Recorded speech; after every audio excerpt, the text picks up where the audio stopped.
بتبتدي حكايتنا مع طفلة صغيرة قاعدة في مكان غريب، وباين إن في جروح في إيديها. بعد كده بتنتقل بينا الأحداث لملهى ليلي، وبنشوف شاب وقتها باين عليه إنه هو سكران. وقتها بنشوف بنت جاية عليه وبتطعن وقتها بسكينة في بطنه وفي قلبه، والشاب وقتها بيطلع يجري، والناس وقتها بتصرخ ومرعوبين من اللي بيحصل، وهي بتفضل وراه وبتطعن فيه، وفي الآخر بتطعنه في رقبته.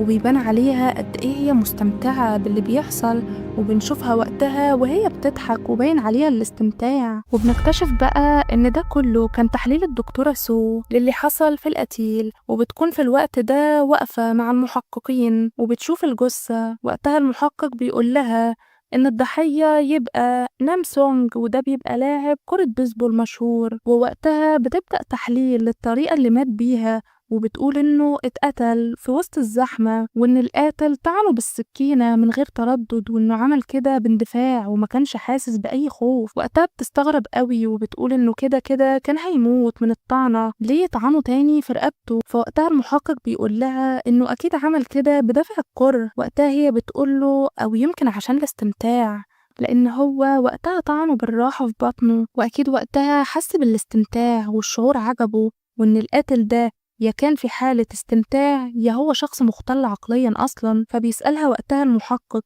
إن هي إزاي عرفت كل المعلومات دي، فبتقول له وقتها إن هي سمعت الكلام ده من حد قبل كده. وقتها بقى المحقق بيقول لها إن هما ماسكين مجموعة من المدمنين وشاكين فيهم، ووقتها بتروح عشان تشوفهم. ووقتها بقى بتشوف شاب ماسك سكينة وبيهددهم بيها، وبتكون وقتها هي ماسكة السكينة بتاعة القاتل. ووقتها بتبدأ تقرب على الشاب اللي هو بيهددهم بالسكينة، وبتقوله وقتها إن هو يمسك السكينة كويس. فوقتها بيمسك السكينة بإيديه الاتنين، فلما بتشوفه كده بتقول إن مش هو، وإن أصلا المسكة دي ما تقدرش تقتل بيها حشرة حتى مش إنسان. وقتها المحقق بيمسكه، ووقتها بقى بتسمع صوت حد بيضحك وراها، فبتروح ناحيته وبتقوله تحب تجرب، وبتديله السكينة. ووقتها بتركز معاه قوي وبتقول لنفسها باين عليه في حالة استمتاع، وإنه في موقف زي ده المفروض يكون متوتر وقلقان، بس هو مش باين عليه القلق ولا الخوف خالص، وإن السكينة كان عليها دم، وهو بيفضل يبص للسكينة بنظرة كلها استمتاع وكأنه عايز ياخد السكينة ويطعنها بيها. ولما بيمد إيده بقى عشان ياخد السكينة منها بتبعد إيدها بسرعة وبتقوله إن السكينة دي بتاعتك مش كده. فوقتها بيتعصب وبيكون عايز يهجم عليها، فبتضربه بسرعة في دماغه. ووقتها بتقول للمحقق إن السكينة دي للشاب ده، وبتسيبهم وبتمشي. وفي مشهد تاني بقى بنشوفها وهي قدام الجثة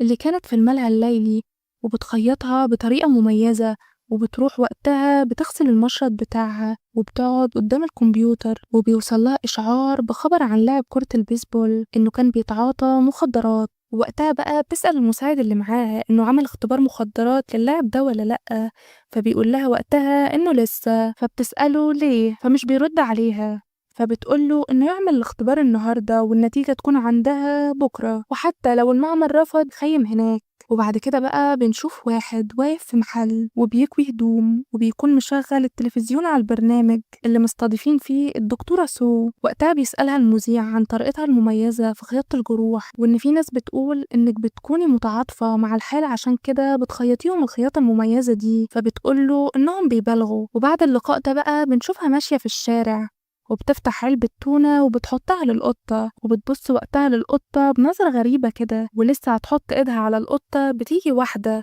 وبتفضل تزعق وتقول لها أنا قلتلك كتير ما تأكليش القطط، وإن كده قطط الشوارع هتتلم هنا. لكن هي مش بتديها أي اهتمام وبتسيبها وبتروح على المستشفى.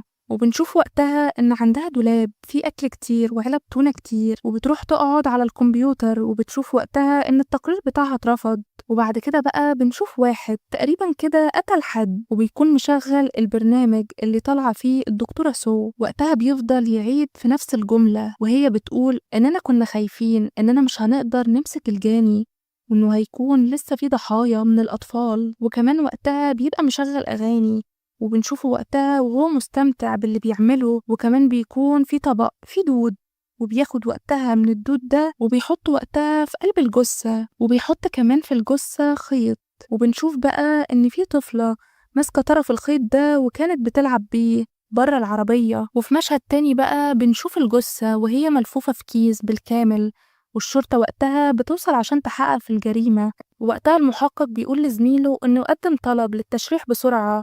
وقتها المحقق بيكلم حد عشان يقدر يوصل للدكتورة سو، وفعلا بيروح عشان يقابلها، وبيقول وقتها إن اسمه جونج، وبيفضل وقتها يمدح في شغلها وفي الإنجازات اللي هي حققتها. وقتها بتوقفه عن الكلام وبتمد إيدها. وقتها هو بيفكر إن هي بتمد إيدها عشان عايزة تسلم عليه، وبيمد إيده هو كمان عشان يسلم عليها، ولكنها وقتها بتقوله فين الملف، وبتاخد الملف وقتها وبيقول لها إن البلاغ جالهم الصبح على الساعة 4، وإن المكان اللي الجثة كانت فيه كان قريب من جامعة، عشان كده اكتشفوا الجثة، والجثة كانت في حالة تحلل.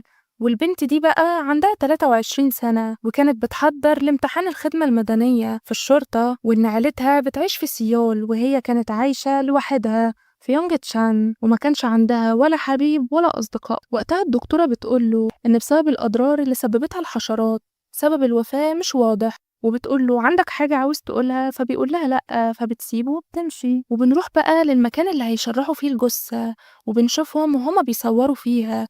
ووقتها بنشوف إن عينيها متضررة بسبب الدود، وإن الدود ده بيكون شكله كبير قوي.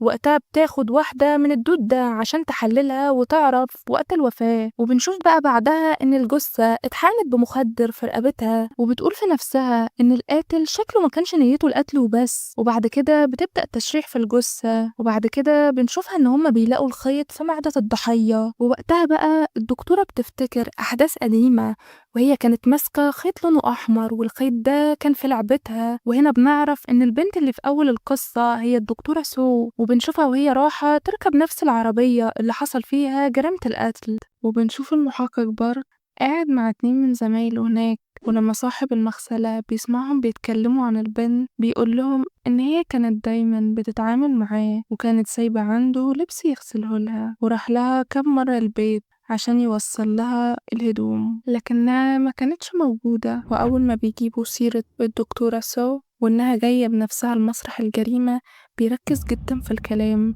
وبيكون واضح كده من نظرته إنه على معرفة بيها. وفي نفس الوقت ده بنشوف مديرها وهو قاعد يتكلم علشان مش عاجبه إن كل ما جثة تتبعت المشرحة تروح لمسرح الجريمة بنفسها وكأنها المحقق كونان، في حين بقى إن هي بتوصل مع سونج للمكان اللي لقوا فيه الجثة، وأول حاجة بتعملها هي إنها بتبدأ تتخيل القاتل نقل الجثة للمكان هنا إزاي، وبتستنتج إن هو عايز يوصل عن طريقها رسالة معينة لحد، لأنه كان قدامه فرصة إنه يدفن الجثة لكنه ما عملش كده. وهنا زميلها بيقول إنه هيفحص المكان عشان يشوف لو في أدلة، فبتقول وقتها إنه ما يتعبش نفسه لأن قاتل بالذكاء ده أكيد مش هيسيب وراه أي أثر. وبتقول لسونج إنه غالبا الجثة اتنقلت في عربية شحن كبيرة، لأنها لما شرحت الجثة ما كانش باين فيها أي انحناءات، وشاورت له وقتها على كاميرا مراقبة ما كانش حد واخد باله منها. وبتقترح عليه وقتها إنه يفرغ تسجيلات الكاميرا ويحقق ورا أصحاب العربيات واحد ورا التاني، ومن غير لا سلام ولا كلام ولا أي حاجة خالص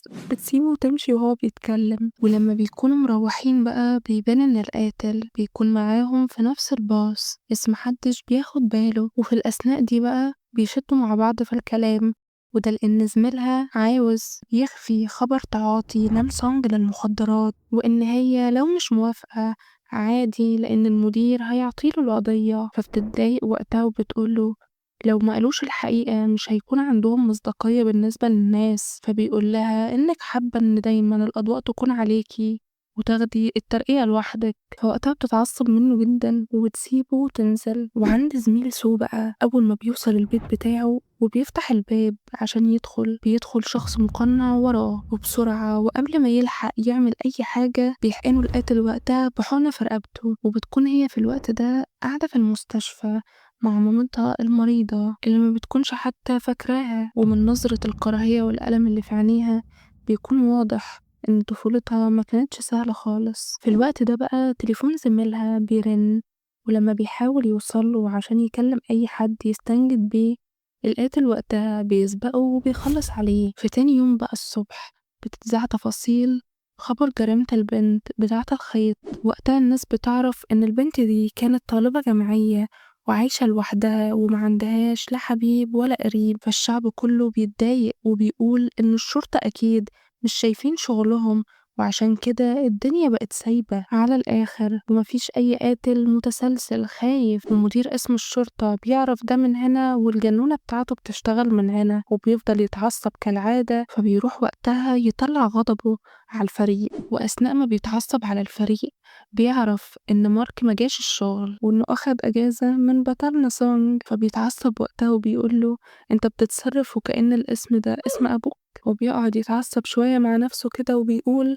إنه مش عارف إيه الذنب اللي عمله في حياته عشان ربنا يبتليه بفريق زي ده. وكالعادة الفريق بياخدوه على قد عقله ومحدش بيرد عليه. لكن بعد ما بيمشي مدير القسم، واحد من فريق سونج بيفضل يرخم عليه ويتهمه إن هو اللي سرب المعلومات دي للصحافة، وبيكون متعصب إن منصب سونج أعلى منه عشان هو الأكبر وسونج أصغر منه، فليه ياخد المنصب ده. ووقتها بتكون الخناقة هتكبر، لكن واحد زميلهم بياخد التاني ويطلعه بره وبيقول إن أنت غلطان، فبيتعصب عليه برضه. وفي الوقت ده بقى بيكون سونج بيتصل بسو عشان يعرف لو هي اللي سربت المعلومات دي للصحافة. فبتقوله إن هي لو عملت كده هتقول مش هتخاف يعني، لكن اللي حصل حصل، وإن ده ممكن يساعدهم يوصلوا للقاتل أسرع. وفي الوقت ده كانت بتبقى قاعدة تفحص كيس لقوه في معدة الضحية وبيكون عليه فطر، والفطر ده بيبان إن هي عارفاه، وبتبدأ تشك وقتها في حد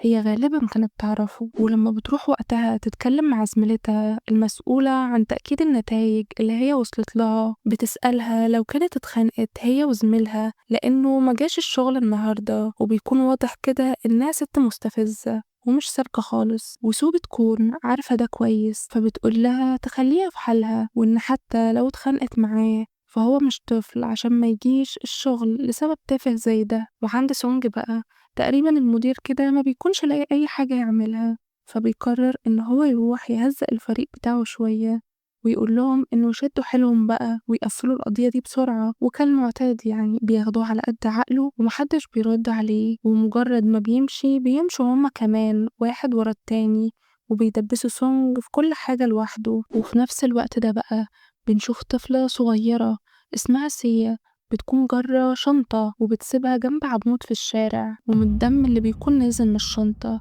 بيكون واضح إن الشنطة دي في قلبها جثة. وبنكتشف بقى إن الشخص اللي سو شك فيه هو أبوها. وهنا أنا أخدت الصدمة. نرجع لموضوعنا بقى، بنعرف إن أبو سو زمان كان قاتل متسلسل، وبنعرف إنها لما كانت طفلة ما كملتش حتى ال5 سنين كان بيقتل وبيمثل في الجثث قدامها. ومش بس كده، لأ ده كمان كان بيخليها تنظف وراه آثار المصايب اللي بيعملها. في نفس الوقت ده بقى بيتقدم بلاغ للشرطة عن شنطة السفر اللي بيكون فيها الجثة متقطعة، وبمجرد ما الخبر بيوصل للصحافة بيروحوا عشان يطلعوا بأي معلومة يعملوا بيها ضجة. وبيفضل واحد منهم يلقح على سونج وفريقه إن هما مش شايفين شغلهم. وتاني يوم بقى مدير اسم الشرطة بيتكلم مع سونج، وسونج وقتها بيقوله إنه شاكك إن القاتل هو نفس قاتل الضحية اللي قبلها، لأن الجثة دي هي كمان كان فيها خيط. فزمايله وقتها بيعترضوا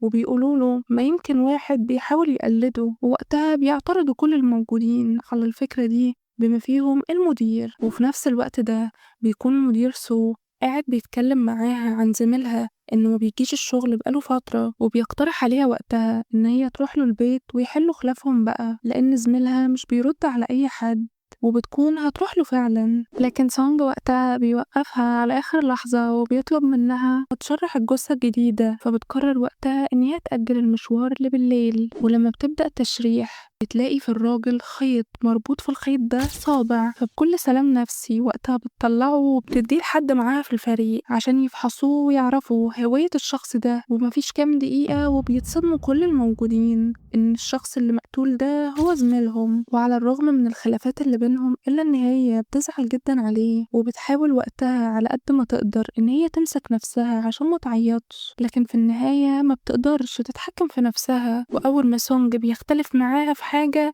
بتنفجر في وشه وبتعيط لأول مرة في حياتها. وفي نهاية اليوم بقى لما مديرها بيعرف الخبر ما بيكونش فارق معاه أي حاجة غير الشهرة وبس، وإنه يعمل ضجة تفيد المستشفى بتاعته وبيطلب منها تديله تقرير عشان يوصله للصحافة، ولما بترفض لأن التقرير لسه محتاج يتأكد بيقول لها أنا هنا اللي كلامي يمشي وبس، وبيقول لها لو فاكرة عشان الشهرة اللي حققتيها إن احنا هنعمل لك حساب والكلام ده تبقي انتي غلطانة، وبيقول لها من النهاردة انتي مالكيش شغل معانا هنا في اسم التشريح، وبيسلم وقتها الشغل لبنت تانية مشتغلتش قبل كده في قسم التشريح ولا حتى في عندها أي خبرة، لأن المفروض يتحقق مع سو لأنها كانت آخر حد شاف زميلها يوم الحادثة، وأول ما بتشوف سونج وقبل حتى ما يتكلم بتسأله هيحقق معاها فين، هنا ولا في القسم، لكن على عكس المتوقع بيفاجئها وبيسألها لو هي كانت كويسة، وبيكون هو الوحيد اللي بيسألها السؤال ده، فبتشكره إن هو بيحاول يواسيها